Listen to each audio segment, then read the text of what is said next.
Hello, I am Daisy, your hostess. To my family, friends, and subscribers, welcome back. If you're new to my channel, glad you found me.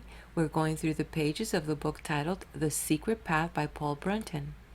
This is video 4 of a 4-part series, where in the earlier chapters, the author has shared some meditation and breathing techniques on the way through the secret path, guiding us toward awakening to intuition. So if you found me now, please do make sure to visit my playlist to access those previous chapters. I believe that the intuition is one of the most neglected senses, if it could be called that. Yet I do know that people that are accustomed to following their intuition, they will tell you that it's like a beacon of light that guides them true. The reason that I believe it's so neglected is because it lays dormant until we have a better understanding of how to be aware of the sublime forces that pervades both in the conscious and the unconscious realms.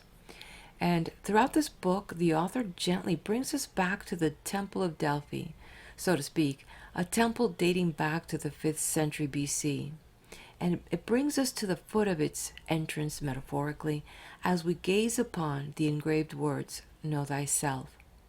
These ancient words of ancient peoples, treasured by sages, seers, and mystics, who contemplated in silence the knowledge of the self as the absolute and all essential basis for the knowledge of truth. And in that silence, tracing the source on that secret path and discovering that from that fountain deep within arises truth, wisdom, and God. If you have started on your spiritual journey, I hope you find what you're seeking. And don't despair. And I believe that you're going to find some useful nuggets in this book. And I would like to leave you with these words before we go ahead and get into this next section of the book. Ask and it will be given to you. Seek and you will find. Knock and the door will be open to you. I now turn the page. Chapter 9, The Way of Divine Beauty. There are some temperaments which will find it almost impossible to take up this path of introspective self-analysis. Unfortunately, but not unnaturally, their minds are not built in a way that will permit them to hold their thoughts to such a topic. What then are they to do? The way out of this difficulty for the student unattached to any personal teacher is to begin by yielding himself deliberately to the rhythm of inspired works of art, or by cultivating exalted moods induced in the presence of nature's beauty, and by widening the feelings of veneration whenever they suffuse the soul through such external agencies. A picture by a master hand, a poem by one who is sensitive to the spiritual side of life, the playing of a violin by a genius like Kleisler, a walk through gaunt, leafless woods in autumn, a contemplation of the glint of June sunshine upon the honeysuckle, or the sight of an old church in the waning light of the westering sun. These things may move him to find feelings of a kind which the ordinary activities of life do not usually call forth. There is a spiritual power in these moments, which we remember long after they are gone. Rightly used, they can become a Jacob's ladders, leading from earth to heaven. I have written elsewhere that today the inspired artist is taking up the burdens of the priest through becoming the instrument of that aspect of the higher power which reveals itself to man as beauty. The artist, the writer, and the musician incarnates himself into his work. And if he is blessed at times with lofty inspirations, if he has striven to sound a spiritual note in the art of his time, if he has sat at the feet of divine beauty or true wisdom, then in the degree to which you yield yourself up to his influence, you shall share those inspirations with him. In every person's life, there exist certain moments when the effect of art or nature is to produce an indefinable sense of great calm or a flowing tide of bliss which overwhelms him. What lies behind such ecstatic moments? These are the moments in a man's life when he stands at the gate of the Spirit, though he know it not. In the presence of some grand scene of nature, he is unconsciously reminded of his true spiritual home. So grand, so beautiful is it. He loves the bright clouds in the sky and the golden sunsets, peaceful woodlands and calm lakes, because they remind him of his spiritual origin. Beauty speaks to him with these voices and says, "This grandeur is what you should attain inwardly." They are voices calling to him from his spiritual home. Sometimes, as in listening to deeply inspiring music, to the noble melodies of Bach, or the pure strains of Mozart, for instance, or gazing on some mountain scene, he receives hints of a higher life for man. Music, being the most direct of all fine arts, provides the truest medium of spiritual expression. But alas, he knows not the august nature of his visitants, and they tremble away. If he had the leisure and desire to attend to the fine thoughts which troop after a moment of awe and wonder, even the average man might gradually become illumined. For all fine art is but a symbol leading to a shrine of golden fire. All inscribed inspirations are but the filmy veils which cover the naked body of truth. Those who try to gather into their minds the world's harvest of printed beauty and wisdom are moved to do so by an instinct that comes from afar. For when the eyes gaze upon a page written with literary art and shimmering with golden spiritual thoughts, a mysterious sense will be felt confirming that which is read. When you approach the house of a really inspired scribe or musical composer and enter his room, you see no mere study, but a veritable alchemist's workshop. Is he not the lonely magician who sits amid Olympian waves and watches the panorama of life as one apart? What is his pen but a wand of thaumaturgic power, and evokes a hidden world of unexpected splendor before our profane eyes? Are not the writings that cover his table mysterious papyri that embalm the sacred words of communion with a higher realm? When he takes up the pen and wields it as a magic wand, casting it about our atmosphere and changing the heavy night that covers us into the growing dawn, he becomes, if only for a little while, as potent a wizard as those of old. The magicians of those times sought by a wave of the wand to bring men to see such things as they desired them to see. They touched a seed, and it became a tree, or wrapped a cloak of invisibility about themselves. But now we have put aside such clumsy effects and seek to place subtle spells upon the mind of man with nothing more mysterious than a humble pen. I have read books that filled my mind with golden images of such strange power that I lost the sense of being and became blent with brooding infinity. And who has not read other books wherein the intense vision of the writer so worked upon his thoughts that it evoked an ancient vanished civilization before his astonished gaze? The student who finds himself more stirred by great literature should take a book or some passages from a book which makes a deep appeal to him, which seems to bring with it a breath of inspiration, which has an unfailingly exalting effect upon him, and which comes almost with the force of a message from higher regions. If he cares for great poetry and can feel its power, he may find his inspiration in some haunting poem by Francis Thompson, in a sonnet by Shelley, or a lyric by Keats, and in some of those shining verses by my gifted Irish friend A.E. George W. Russell. If he prefers prose, there are some delightful essayists to serve him, writers who raise the divine spark of creative art and set fire to the tinder of man's imagination.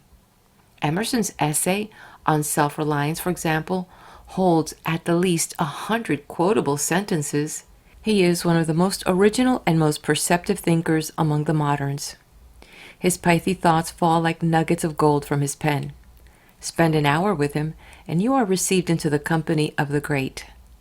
Enter into his high mood, and you enter into an atmosphere reminiscent of the Upanishads, the Tripitakas, the New Testament, and the Platonic books. You breathe truth from the very beginning. He quibbles no argument and faces every thought. He wants the raw truth about a matter and nothing less. His Palladian pages are inspiring to the last syllable. If the student can give his sympathy to ancient scriptures, he will find in the sublime saying of Christ, in the illuminating dialogues of Buddha, and in the translations of the Hindu Bhagavad Gita, or Lord's Song, sources of profound help. Let him select a paragraph or fragment from these or any ancient or modern book which makes most appeal to him and ruminate mentally over it, reverently trying to suck out its meaning, as it were, trying to enter into the spiritual rhythm or mental wavelength which brought it to birth. Let him do this with the utmost slowness, with the utmost absorption that he can muster, holding the heart as well as the mind to the chosen passage, while the words vibrate in his soul. Do not read the words alone. Read the thoughts behind them also. Concentrate as you read. Read slowly by letting each word sink into your consciousness, and as it sinks, let its meaning pass into your mind also. Repeat each word mentally in such a way that you actually become the author, the creator, as it were. You yourself construct the sentences and form the paragraphs. This is creative and constructive reading. It brings grist to the mill of your mind and food for the brain. Such reading literally engraves itself into your thoughts. You have set your own mind to work, to think along the lines and tracks indicated by the author. The basic thing is to concentrate upon some abstract idea, some phrase or verse that the student is able to experience within his mind in a powerful way that echoes deeply within the chambers of his soul. He must choose such passages as have this effect upon him, even though other persons might find only words in them. He must feel the presence of an element of inspiration quite apart from the literary value of the piece or poem. There are certain paragraphs which stand up like peaks in such books. They are the passages wherein the author has written wiser than he knew, written, I should say, under the inspiration of his spiritual self.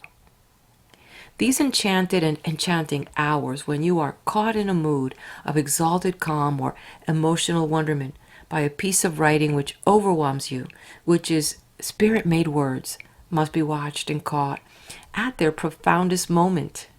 You must not dissipate these fine feelings, but rather treasure them as being of the utmost value. You must not hurry away quickly to the next impression. You should hold your attention in this mood. This is the high and serene moment when the book can be laid aside, for it has done its work.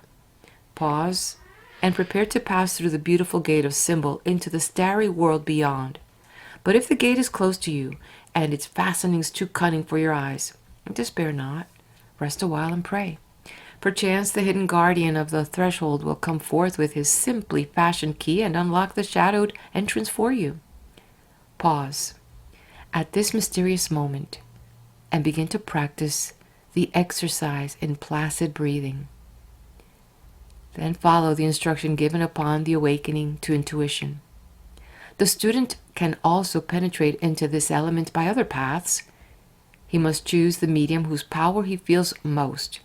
It is not essential, therefore, to take a book, since our aim is but to evoke a high mood, to free the mind for a while of all personal affairs, and to abstract it from the usual run of worldly activities. He might get equal results by listening to music composed by true genius. One personality will arrive at this inner mood through a book, another through music, and so on. The essential thing is to profit by the exalted mood in a manner indicated in the foregoing paragraph. Chapter 10. The Gospel of Inspired Action. Can we reduce such uncommon thoughts as these to the common needs of the hour? You will ask.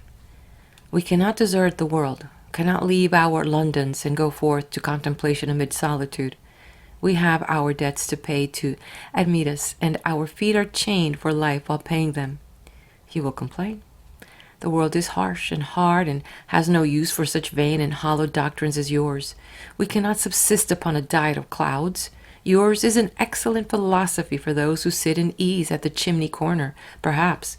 But how can it help us who toil and moil amid a matter-of-fact society? You will conclude. These questions contain some frequent misconceptions of what constitutes true spirituality, and I shall begin to answer them by posing another question in return. Have you ever been caught up in one of those tropical whirlwinds which move with awe-inspiring force? Strangely enough, you find that in the very center of the whirlwind, there is a place perfectly calm and untouched. So, too, the man who knows himself attains mental equilibrium and remains unmoved amid the feverish activity of the world. His inmost being is in peaceful, undisturbed repose. Whatever whirlwind of life swirls around him, whatever work he is doing, and whatever thoughts engage his intellect, spiritual truth is apt to be considered the prerogative of speculative men lost in pious or philosophical dreams. That it should be brought within the purview of active men of affairs is a consideration which seems dubious, but history has not infrequently turned it to fact. Is it possible to fuse the wisdom of this world with the wisdom of things divine? Why not? Why, for instance, should not the spiritual seeker be conjoined with the man of business? I know one man who owns a chemical factory in an English provincial town who has attempted this. His entire organization, his laboratory equipment, his office equipment, his advertising methods, and his manufactured products are easily among the best, most up-to-date in their line. He treats his many workers on the basis of the golden rule. There is nothing, within reason, that he will not do for them, with the result that there is nothing reasonably that they will not do for him. Every night before retiring to rest after the dust and effort of the day, for that is the only time he can spare, he goes off to a quiet corner of his house. And devotes a tranquil half-hour to mental quiet, finding therefrom a sublime peace and supporting power which inspire his next day's activities, and which enable him to keep a secret liberty of the spirit amid all the mechanization of today. He has made this regular practice quite compatible with active life. It provides him with an inner poise amid the distractions and turmoil of present-day existence. The higher wisdom and strength which he finds in the divine center are later brought into effective action in his business. The businessman who objects that he has no time and no thought for spiritual interest because his material affairs absorb them all is a sorry plight. What then is the true business of man? It is right to consider our material needs of the moment, but it is not right to consider them without reference to anything else. Many are the Westerners who have buried themselves in their business and scarcely ever come out to notice that there is a spiritual sun above. 1,000 thoughts throng their heads from dawn till dusk. The night falls and they are left to reap the harvest of what has been sown. Amid all this teeming field of thought and life, what remains? Even when danger threatens and the physicians pack them off on a long holiday, such is their slavery that, though they cannot take the business with them, they are compelled to carry it in their minds. It is now the driver, and they are but burdened steeds. It is a sad but necessary day in a man's life when he finds that, for all his striving, his hands hold little more than withered leaves.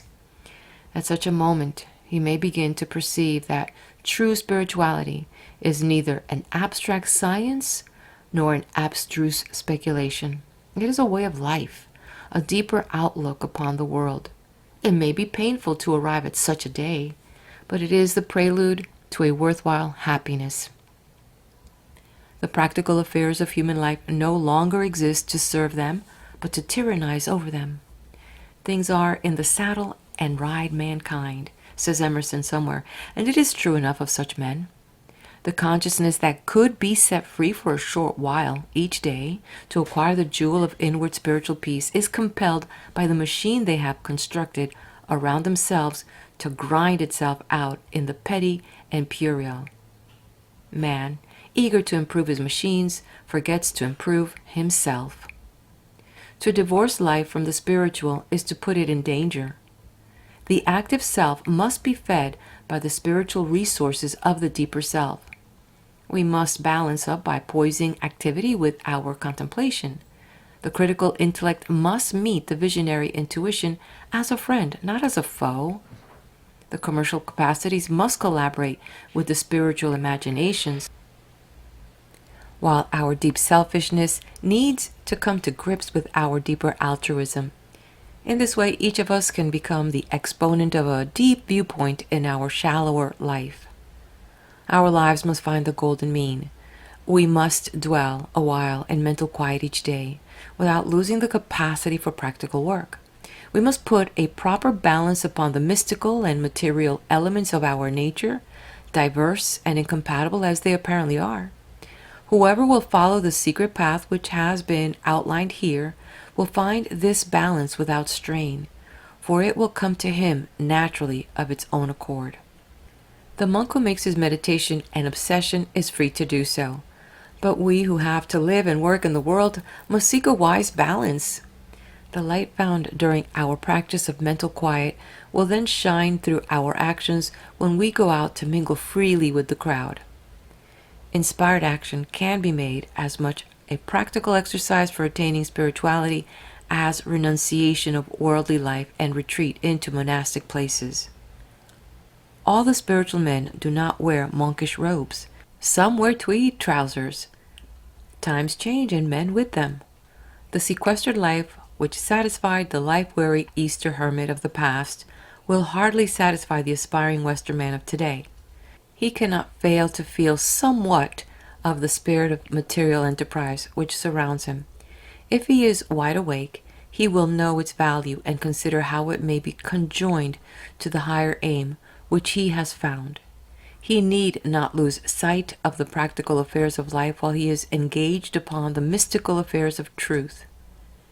A common idea of one who follows a spiritual path is that he is a pious and peaceful enough sort of man, but devoid of any sort of utility in the scheme of things, and defunct in the faculties of reason and common sense, that he could link thought with thought in iron strictness, or go out and make a place for himself among the executive of a mammoth modern business, or command an entire battalion during war, is a notion which provokes satire, although I have known men of this kind who have done these things.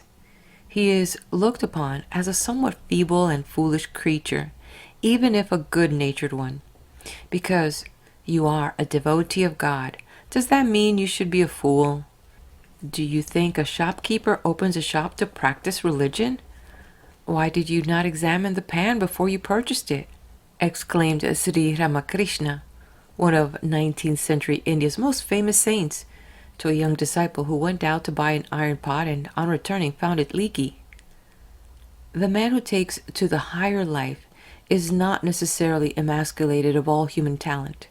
Even if he becomes as humble and as loving as St. Francis of Assisi, he can still be as brainy as Bernard Shaw, as full of courage as William Tell, and as gifted as Galileo. It is false to believe that because he draws his wisdom by direct awareness from a deeper source, he need lose the ability to think logically, to manage both men and affairs, and to take his place in the active world. These qualities may still exist within him, but can no more enslave him. To inspire one's daily life with strength drawn from faith in the divinity within is surely to become a better worker, and not a worse, for then one has infinite power to draw upon, as well as greater wisdom to act rightly. Sir J. A. Thomson, in a recent presidential address to the British Association, mentioned that the solution of some of his most intricate scientific problems came to him when he emptied his mind of the problems and let it remain quiet and still for a time. Few know that the late Lord Leverhulme, who built up the largest industrial organization of its kind in the world, could relax anywhere at will and put himself into a serene state of reverie. In the midst of the most gigantic task, he frequently availed himself of this power.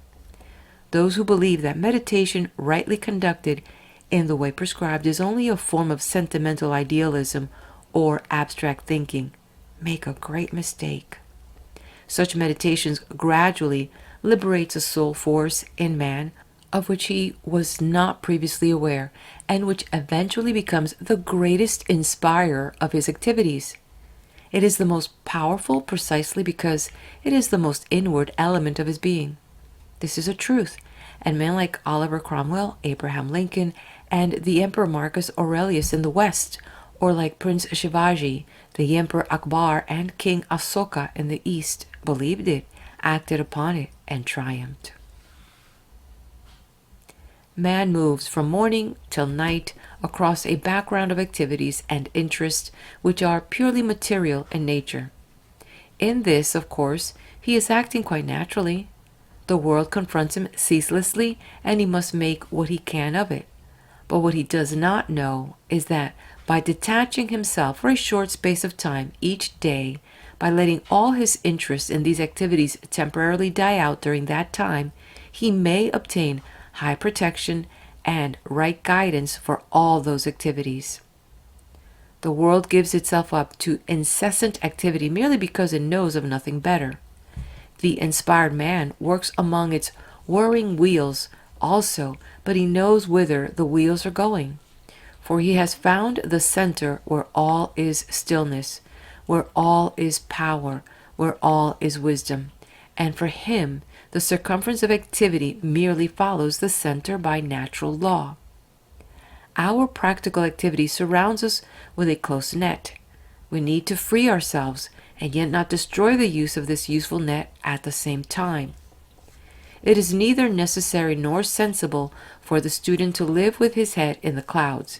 He is living on this mundane sphere, and he best can express the principles he has learnt by applying them to his mundane existence. He needs to look up to the skies and gain the clear vision of spiritual insight. But after that, he needs to look down on this earth again and apply that insight to the manner in which he handles his worldly affairs. He must endeavor to maintain an equilibrium between spiritual and material forces. He needs to achieve a balanced life, the life of the spirit, sought and found daily, and feeding the life of personal activity and infusing its wisdom and power into his excursions into worldly affairs. If he has regularly practiced the meditations prescribed in the earlier pages, if he has constantly tried to gather his thoughts around the quest for the divine self, he will gradually become aware of the spiritual nature within himself, which has hitherto been covered over. I say gradually because wisdom does not arrive to a man on some precise day. It dawns. This awareness is like the lighting of an electric lamp. A current of spirituality will be switched on with every such return to mental quiet or to self-observation. Let him attend to his duties and take his pleasures just as he did before. There need be no change in them other than what his gradual inner enlightenment will suggest. But then all such changes will be voluntary, not forced on him by an artificial system of external discipline. Once he has established the habit of morning meditation, it becomes a perfectly natural thing to carry on all the day's activities within the spiritual current so started. He will discover that his work will increasingly be carried out within this current of spirituality, which will last longer and longer into the day as he proceeds upon the secret path. Ultimately, all his work, all his social relaxation will go on inside this current. His whole attitude will be changed by the presence of the current, but his work need not be neglected, and ultimately a time will come when he can drop his meditations because his whole life will be one long meditation, and yet he will be as active as ever.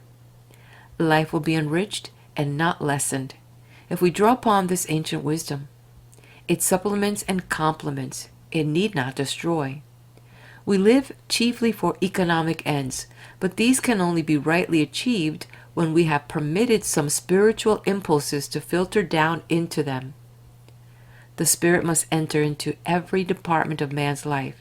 If he leaves it out of his business activities, if he forgets it when he begins to think of sex, if he cannot express it when dealing with other people, he shuts himself out of its magical power to give him the truest success, the greatest happiness, and the most harmonious existence.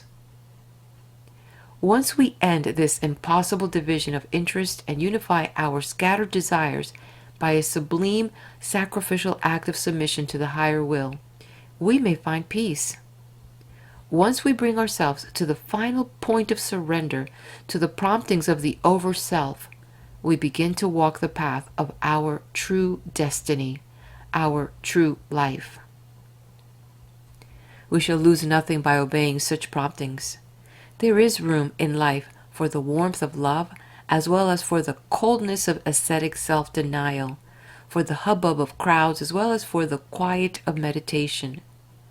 No modern way of higher living must be too spiritual to perform a few variations on such themes as worldly business and daily work, nor too refined to touch the piano keys of human love and human passion.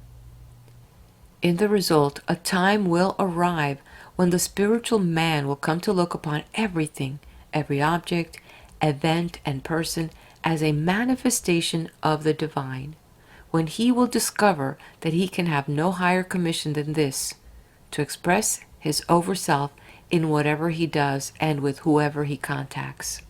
Let us accept and use wisely all the facts which modern science has found out.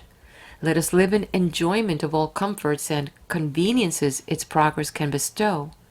Let us renounce nothing but the unwise and destructive use we have often put it to, the unbalanced attention we have given it.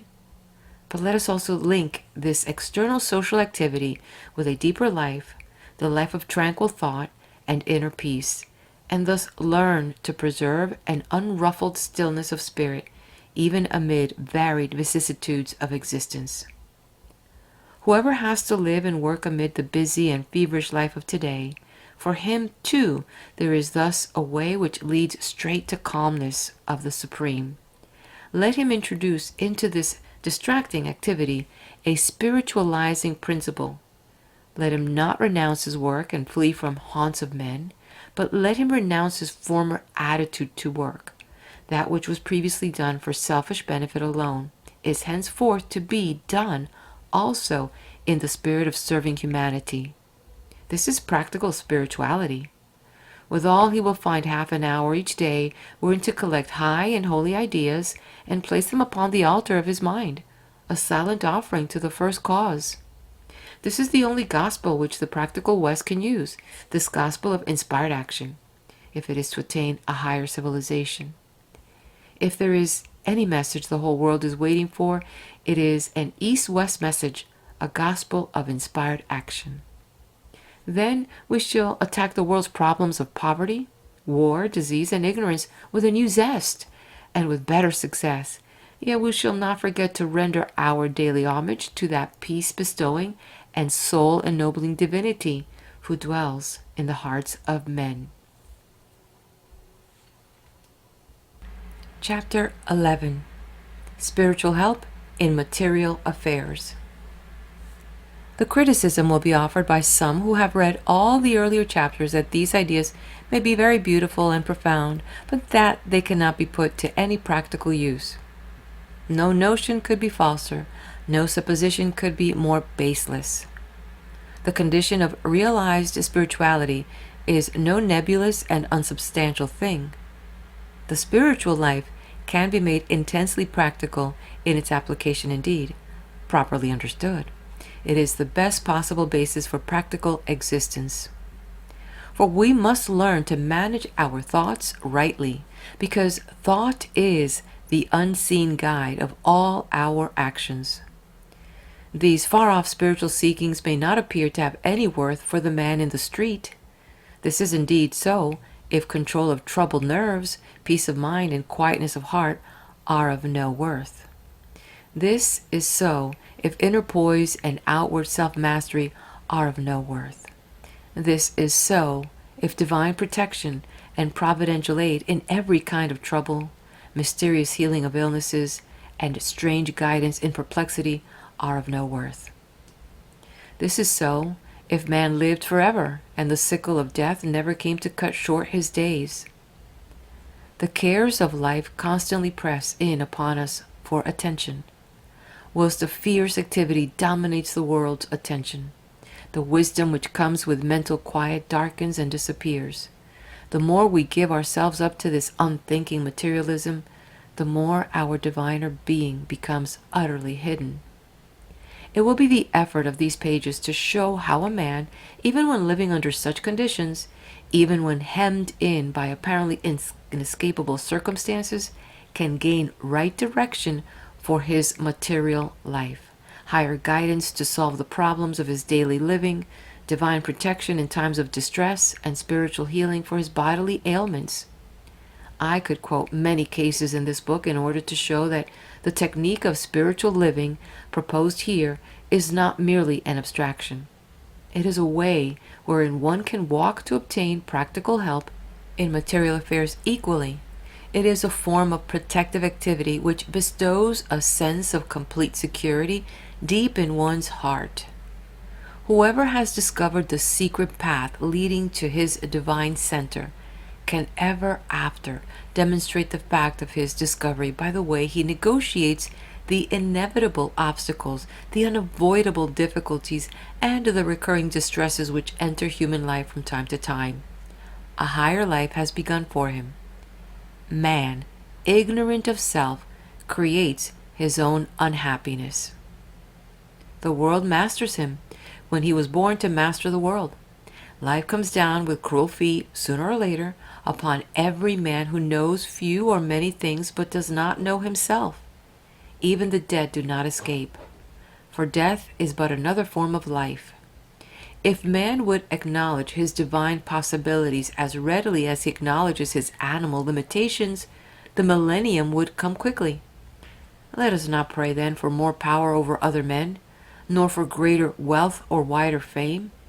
Let us pray rather to have this crushing ignorance of our true self removed. There are millions of men and women who are unhappy because they have never learned this truth, who are the victims of their own deplorable ignorance. Under the polite surface of their lives, they're filled with discontents, they're seething with discords, and their hearts are peaceless. There is an ever-open door which few men deign to approach, but through which all men must one day pass. It is the door to the real self of man, whose unseen portals must be groped for and felt after within the mysterious recesses of the human spirit. It is in those shadowed recesses that both thinking and feeling take their rise, and therefore we may trace our way to the entrance along the path of guided thought or along the path of guided feeling. But once we cross the threshold and enter the inner silence, all troubling questions receive answer. All external wants become assured either of ample supply or resigned understanding, and all menacing tribulations attract the divine strength by which they can be calmly faced. It is in this ineffable inner region that man must find his ultimate satisfaction, his final beatitude, his assured protection. The rational basis of these things is simply explained. Man is a miniature universe in himself. His over-self constitutes the sun, and his personal self plays the part of the moon. Just as the moon borrows its light from the sun, so does his personality borrow its self-consciousness and its vitality, its thinking power and feeling power from the central luminary, the over-self. Men who live only by their personal selves, wisdom, and being are like men who work at night by moonlight because there is no sun. A man who has never seen the sun, says the Spanish writer Calderon, cannot be blamed for thinking that no glory can exceed that of the moon. Men who live by the wisdom of the overself can still see the contribution of the personality, but place a secondary value upon it. Something happens to the man who comes into true self-knowledge and self-ownership. He obtains a changed outlook and sees life from a new vantage ground. He looks out upon the noisy panorama of confused and troubled existence, but keeps a serene harmony within himself. The irritations which once visited him daily fall away. The passions which once held him in their hard grip become mellowed and are themselves caught and held by a higher force. Success in following the secret path will eventually detach a man from restless desires, uncontrolled thoughts, and unconsidered actions. And though the effort required may seem great, the spiritual reward will match it, for the mysterious condition betokening awareness of the overself will one day bloom with the aspirant's soul. In the placid moments of mental quiet, we win a degree of control over ourselves which will eventually percolate through to our daily life and permeate all our actions. And this result is certain and scientific. Just as a few drops of red litmus thrown into a vessel of water will cause the latter to take on the tint of red, so all our external life becomes colored with an automatic mastery over self, if we will persist in the threefold practice. Cast thy bread of time and effort upon the waters of mental quiet, and it shall be returned to thee 100-fold. Once you have placed yourself in the hands of the Overself within you, your life will begin to flow more serenely and more sweetly. Inwardly, it will be like a quiet stream, even though outwardly the storms still rage. You cannot care more of the right outcome of your affairs than the Overself cares for you. But when you handle the reins, your guidance is often ignorant and unwise. When the inner divinity handles them, you will, of a surety, be led aright, for it is wiser than you. Give your unreserved and ungrudging surrender to it. That which you gain in the period of mental quiet can be made available as power for living and wisdom for right action. You will discover that the secret path of mental quiet will prove to be of use in every kind of situation, whether pleasurable or painful, psychological or physical. You may falter or even fail in applying this knowledge, but the Overself is infinitely patient and will be ready to assist you in its own way when you are ready to invoke its presence. Little by little, imperceptibly, your daily efforts have cut a new channel within the winding convolutions of the brain, gradually rendering it easier for you to approach the sphere of influence of the Overself. I shall now show how your work in the daily periods of mental quiet can be made to bestow a good legacy upon the rest of your day. How it can put into your hands an efficient weapon wherewith to attack problems or to defend yourself from the menace of misfortunes, and how it can come to your aid at any time to strengthen you against both temptations and trials. The method is entirely practical. Begin by looking upon the Overself as an ever-present intelligence with whom you may commune, to whom you may bring your troubled heart and find peace, and under whose sheltering aegis you may dwell amply protected. Whatever your problem is, do not limit your efforts to intellectual solution only.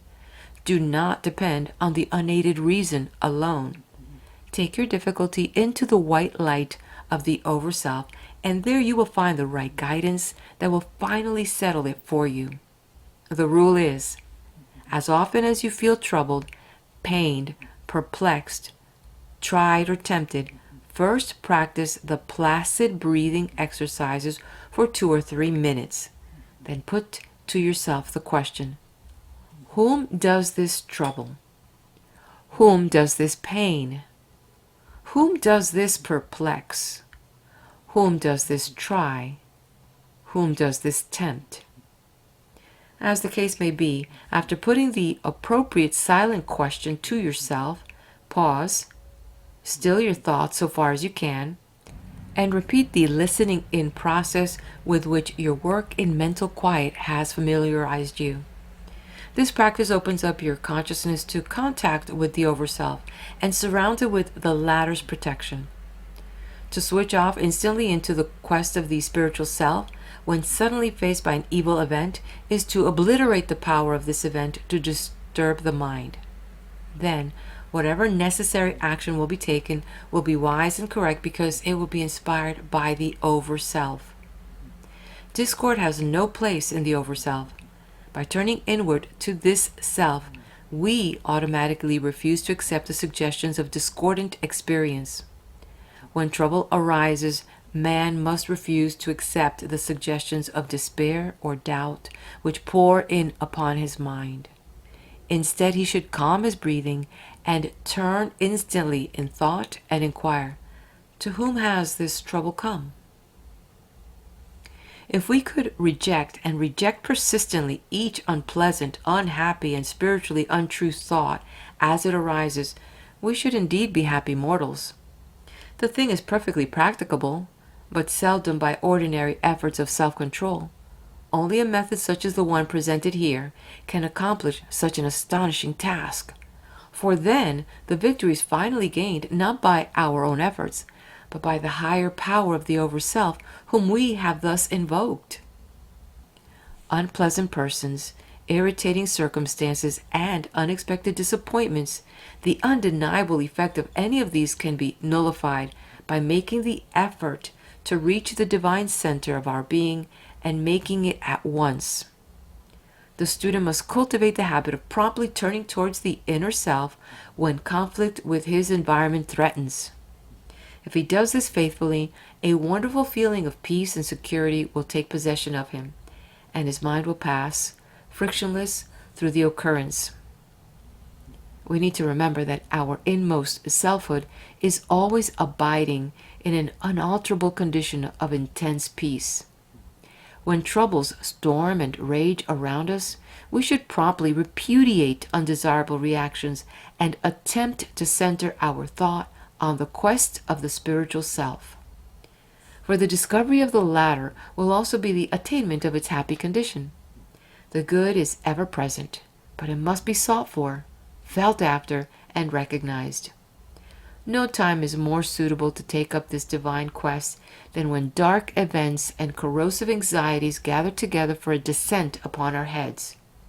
For by turning away of the mind into the self-quest, we can demonstrate, in a manner of once striking and luminous, the mysterious power of this method. Lift up your eyes to the heavens, admonished the old prophet Isaiah.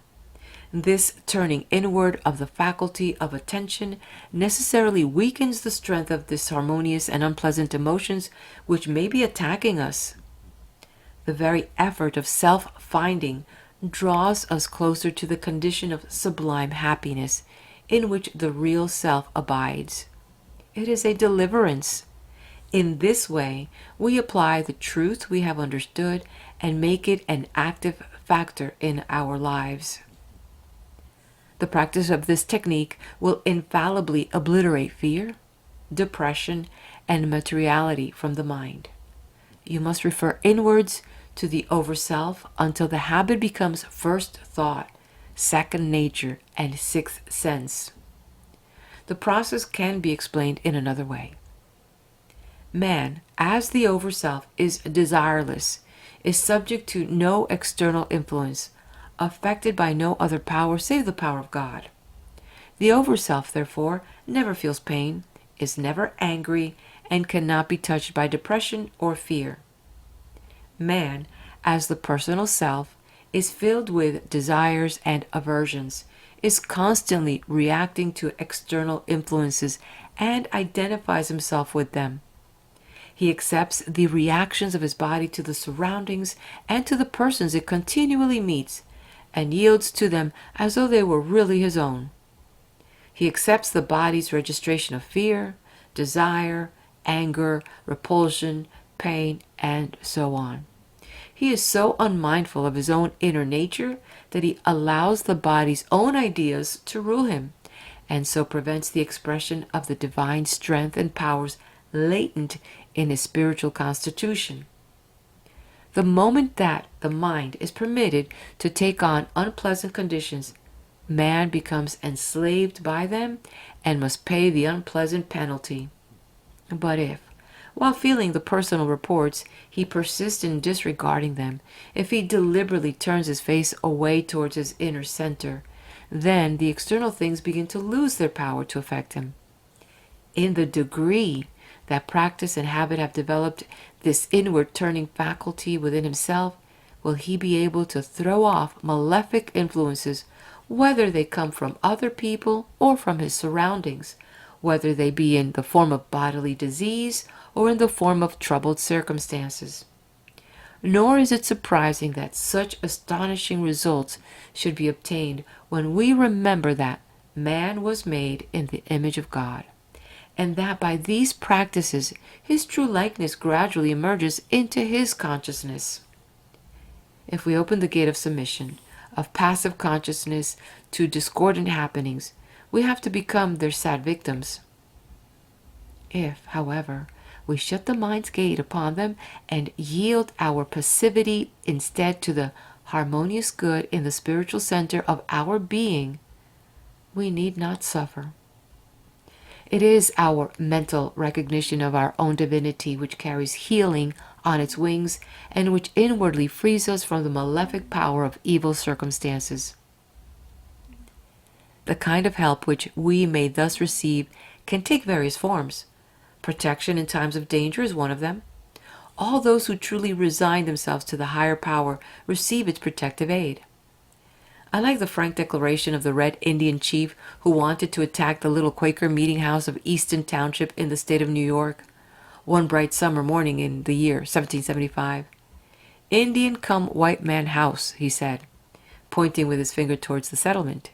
"Indian want kill white man. 1, 2, 3, 6, all." And he clutched the tomahawk at his belt with a gruesome gesture. "Indian come, see white man sit in house. No gun, no arrow, no knife. All quiet, all still, worshipping Great Spirit. Great Spirit inside Indian too." He pointed to his breast. Then Great Spirit say, "Indian, no kill them." Healing is another form in which this aid may manifest. My friend Dorothy Karen rose from a bed of death completely and instantaneously healed of advanced phthisis, diabetes, and gastric ulcers. The doctors and attendants had stopped all further treatment as being hopeless. Her miraculous cure by spiritual power was the wonder of Harley Street, and many medical men investigated her case, but had to admit that the healing was beyond their understanding. "My healing came direct from God," says Miss Karen. "The New Testament is full of promises of healing, and I am confident that as soon as we are brought to open our spiritual eyes, we shall see their fulfillment." Another friend, W.T. Parrish, had been told by doctors that his wife, who suffered from cancer, could not live much longer. Her left breast had already been removed by operation when the right breast was attacked. Parrish took his wife away from the nursing home and began to treat her himself by the methods and power of the Spirit. In 9 months, she was well again.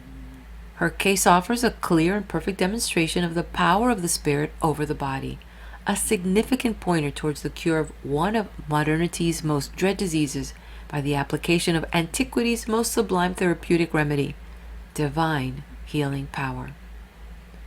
The life force of the Overself flows continuously into every electron and every atom which goes to form the body. It is the Overself which really gives life to our bodies and sustains them. Without its invisible presence, our bodies would instantly collapse dead, pieces of inert matter. The machinery of the body could not revolve without its unseen spiritual belts, and it is the Overself which can likewise repair and heal these bodies. The power of the Overself is with you here and now. Nothing can shut you out of its operation except your own willful neglect, your own supine doubt. Follow the secret path and appropriate that which is already yours. Nevertheless, man cannot dictate to the creative intelligence which rules the world and informs his life as to the exact form in which he shall receive aid, nor can he always demand satisfaction of his personal needs irrespective of higher considerations. In the last analysis, man is a pensioner on the universal bounty. He cannot always govern circumstances, but he can govern his response to them. If spiritual realization may not always remove the shadows of poverty, illness, or misfortune from his path, it will bestow on him the courage to battle with poverty, the patience to endure sickness, and the wisdom with which to face misfortune. The man who enters increasingly into this awareness of his deeper self will feel less inclined to importune the powers that be for his success, his material needs, and his social wants. Instead, he will feel the protective power of this self, and if he petitions it at all, it will be for more wisdom, more strength, and more love. Having these things, he knows that he can safely leave the rest to the divinity within, which will then unfailingly meet his true needs at the appointed hour. It is good to know that we can live all the more securely if we make and keep open some line of retreat into the Overself. We can walk with this old earth of ours all the more safely if we take ticket for the stars now and then. Let us look for the Overself through the mist of unsought tears, through the sunshine of gratified desires, and let us not forget what we really are. A man is but mediocre until he learns to trust this higher power, the real self, until he makes it a living factor in his outlook and looks always within for its leading. Believe in the self you know, and you are at once limited.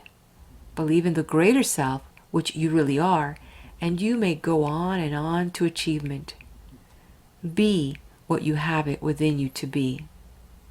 In your serenest exaltations, you will realize this profound truth, that you have never really parted from God.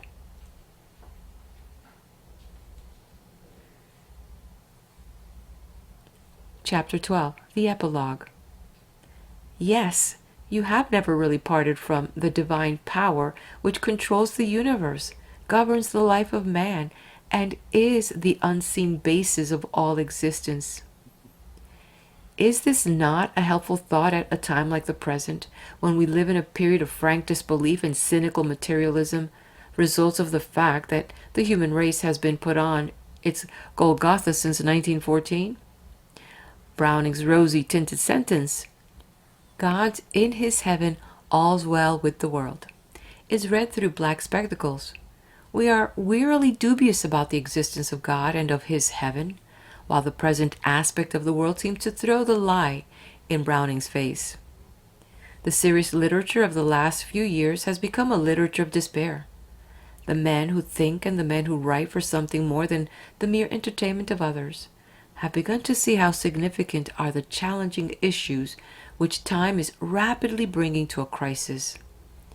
They see that the auroral glow which hung around the hopes of the entire world when the war ended has faded, and that we are left with a bewildering fog. They have been forced, despite themselves, to become reluctant harbingers of doom. They have today become croaking Cassandras, prophetically warning humanity of coming woes.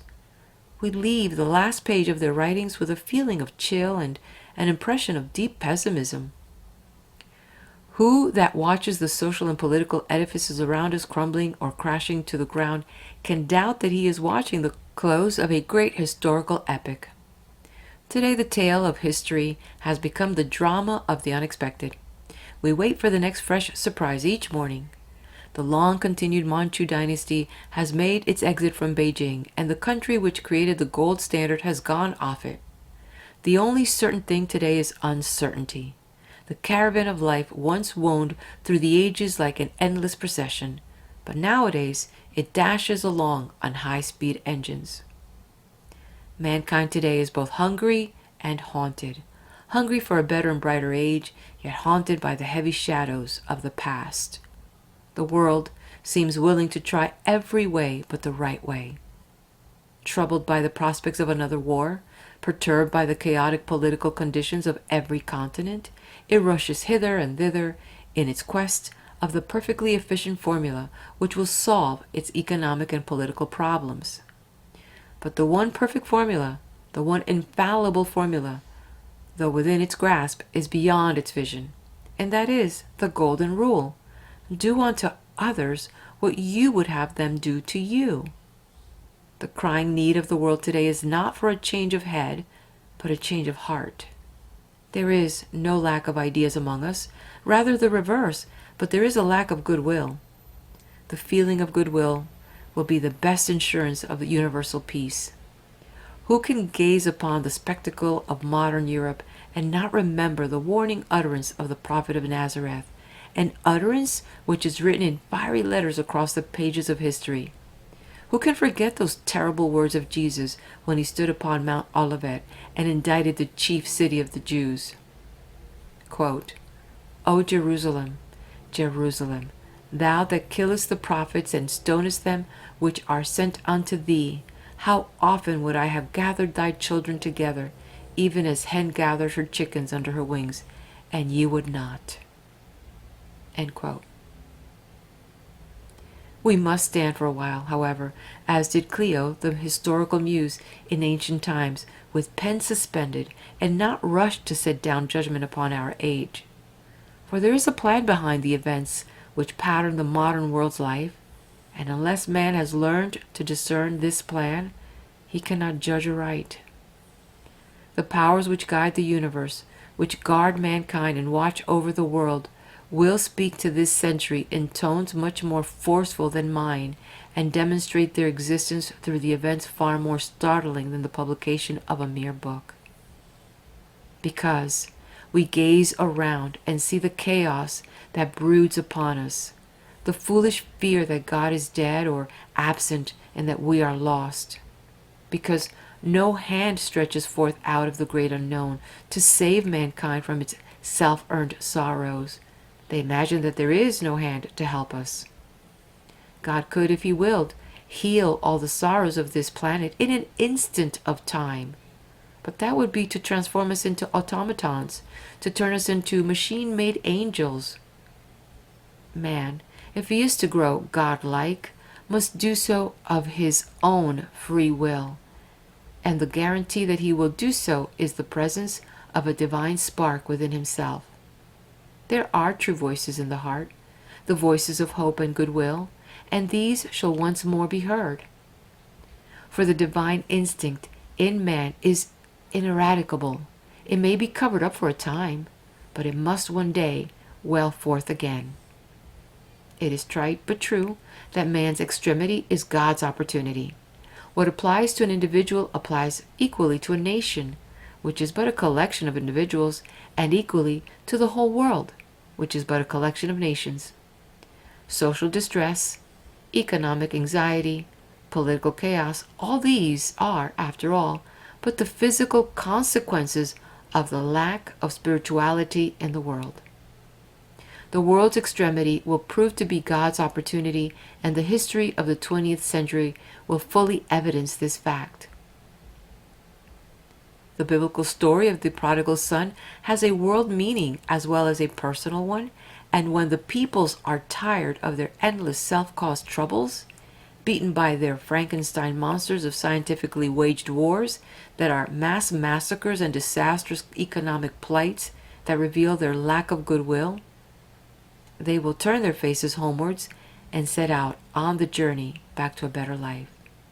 And their Father, knowing this, will go towards them and meet them, kiss and comfort them, and reveal his unbroken love for them. Meanwhile, the supreme question still faces man. Does thou know thyself? In this troubled and fateful time, the wise man will seek an unshakable foothold whereon he can rest while the world whirls madly around him. Such a foothold cannot be found in any external place. It is only to be discovered in the secret depths of the heart. There, in the mysterious recesses of our own being, it exists, giving man a deeper strength and higher wisdom. The man who is wise with the wisdom of the overself and strong in its strength has other business in hand than passively waiting for new Armageddons or planetary cataclysms. There is no fear for the morrow for him who lives in this absolute trust, just as the sparrows have no fear for their morrows. He knows that the night will pass, and dawn, silent and irresistible, will roll back the world's darkness and once more flood it with light. When the truth about the hidden side of the universe and of man is once more unveiled, demonstrated so far as it can be in a scientific and rational manner, the new scientific findings will stagger the most powerful intellects. We shall then build a pillar of higher wisdom, which shall rise up into a new and finer age, and we shall testify anew to those eternal spiritual truths which no advance of science, no progress of civilization, no lapse in human character can ever render obsolete. Meanwhile, each of us who practices the secret inner way can become a disseminator of the true light, can change himself and thus become fit to change others. It is to such men, inspired selfless instruments ready to work in the higher service of mankind, that we must look for the liberation of the world from its legacy of spiritual ignorance and material sufferings. Let us submit to the grandeur of the imperishable Overself, even when we cannot understand it or grasp its Himalayan attitude. Let us nevertheless yield mind and heart and body to its august behests. Thus we enter into undying life and gather the immortal fruits of truth, wisdom, peace, and power. Let us offer ourselves to the powers that be, that they may use us to serve mankind nobly in the sphere that has fallen to us, however circumscribed it be. Let us silently give ourselves for the inner welfare of others, even as Christ has given himself for the welfare of his shadowed planet. Let us be true to the unseen purpose which the gods hold eternally before mankind. For there is everywhere present the divine life. Shall we betray it by denying its deathless existence, or shame it by despising its sublime monitions? May peace be with you. We have now reached the end of the reading of The Secret Path. Please do hit the like button, share this with like-minded friends, and yes, subscribe to the channel. Peace be with you.